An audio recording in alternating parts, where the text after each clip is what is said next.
आज बात करेंगे कि टूरिस्ट वीज़ा यानी कि विज़िटर वीज़ा निकालने के लिए क्या वो 3 फैक्टर्स हैं जिसके ऊपर कि आपको काम करना होता है और जिसकी वजह से ही आपको टूरिस्ट या विज़िटर वीज़ा एम्बेसीज ग्रांट करती हैं।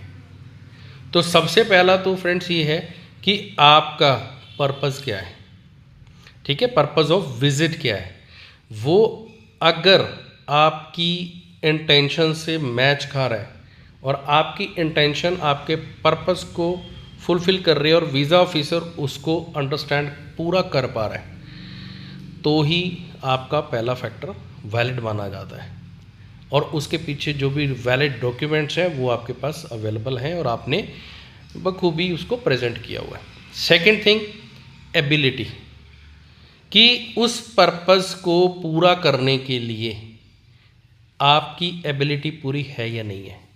और एबिलिटी में फाइनेंशियल, वेल्थ, ये वो सारी चीज़ें भी काउंट होती हैं। और इसके साथ साथ जो तीसरा और सबसे मेन फैक्टर है जिसके ऊपर की सारी चीज़ों को चेक करने के बाद इमिग्रेशन ऑफिसर इस रिज़ल्ट पर पहुंचता है कि आप जेन्युइन एंट्रेंट उस कंट्री के लिए है या नहीं है, वो है आपकी stability in your home country. तो फ्रेंड्स ये 3 फैक्टर हैं, purpose of visit, ability and third one is stability. ये 3 ही फैक्टर हैं, इनके ऊपर अगर आपने ढंग से काम कर लिया ना और आपने इन तीनों फैक्टर को प्रेजेंट अच्छे से कर दिया अपनी फाइल में, तो आपका वीज़ा आने से कोई नहीं रोक सकता। हम लोग फाइल करते हैं, इन्हीं चीज़ों के ऊपर काम करते हैं।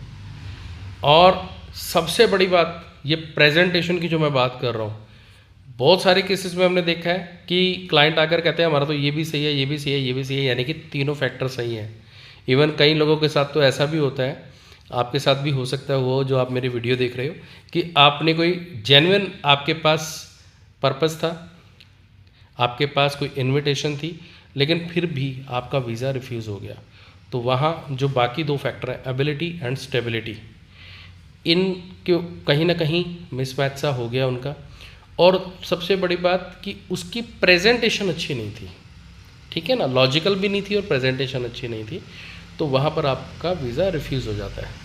तो आपने 3 फैक्टर्स के ऊपर अच्छे से काम करना है और उनकी प्रेजेंटेशन अच्छी रखनी है, तभी आपका वीज़ा ग्रांट होगा।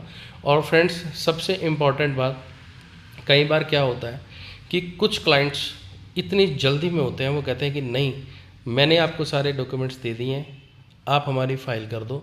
ऐसा मत किया करो। आप जिस कंसल्टेंट के ऊपर भरोसा कर रहे हो ना, वो आपकी फ़ाइल को, आपके केस को अच्छे से समझ रहा है और उसके अकॉर्डिंग अगर वो कह रहा है कि आप इतने टाइम का वेट करो और उसके बाद लगाते हैं कुछ चीज़ों को हमने मैनेज करना है, तो आप उसकी बात समझो, क्योंकि अल्टीमेटली रिज़ल्ट उसके थ्रू ही मिलना है, उसी ने ही प्रेजेंट करना है आपके केस को, तभी उसकी विन विन कंडीशन मिलनी है। तो अगर आप भी अपनी टूरिस्ट विजिटर वीज़ा की फ़ाइल विद्वान ग्लोबल यानी कि मुझसे लगवाना चाहते हो, तो आप स्क्रीन पर दिए हुए नंबर पर कॉल करके मुझसे संपर्क कर सकते हो। Thank you.